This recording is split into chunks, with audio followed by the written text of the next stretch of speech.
Let me digress a little bit because we talked a little bit about the Mexican American settlement here in Detroit. There was a separate Puerto Rican development and settlement that harks back to 1918, and a group of about 100 primarily dark-skinned Afro-Puerto Ricans from the southern part of the island in Ponce came up to settle in what was then Black Bottom. In 1917, 1918, you didn't have an established Mexican community, and segregation being what it was, and these were primarily darker skinned, single male. They settled in the segregated Black Bottom.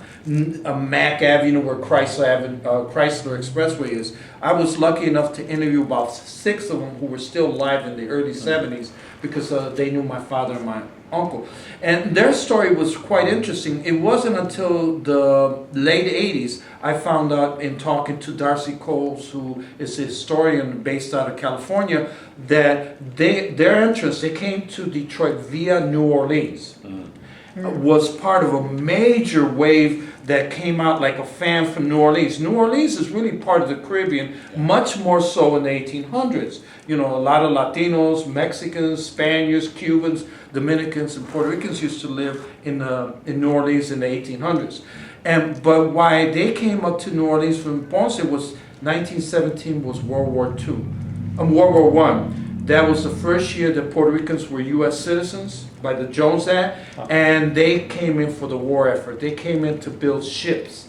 And then when the war ended in 1918, a number of them went back to Puerto Rico. A number of them died because of illnesses they contracted. There was some kind of epidemic, I lost track.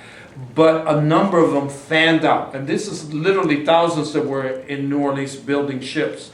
And they told me stories about how, though racism exists in Latin America, we all know that, the darker skin you are, the less chance that you'll do well.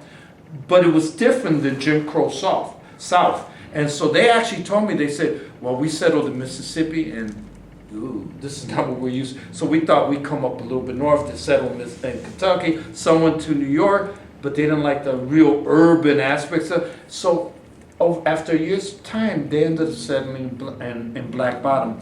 Almost none of them returned back to Puerto Rico because they were single. They married primarily African American women. And when I started doing my youth work in the 70s, I would encounter the Gonzalez in the east side, northwest Detroit, Martinez, and they were raised culturally African American, but when you talk to them, their ancestry was Puerto Rican. Now, so that was a disconnected community that settled and was really a key part of Detroit's history. The second wave, when they came after World War II because of Operation Bootstrap, they came to an established Spanish-speaking community where the first group didn't have one to come to.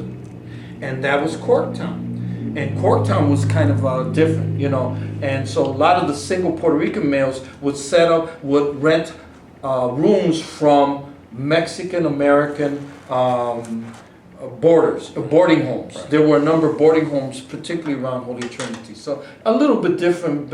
And then from the late 40s throughout, then Puerto Ricans became just part of the bigger Latino community.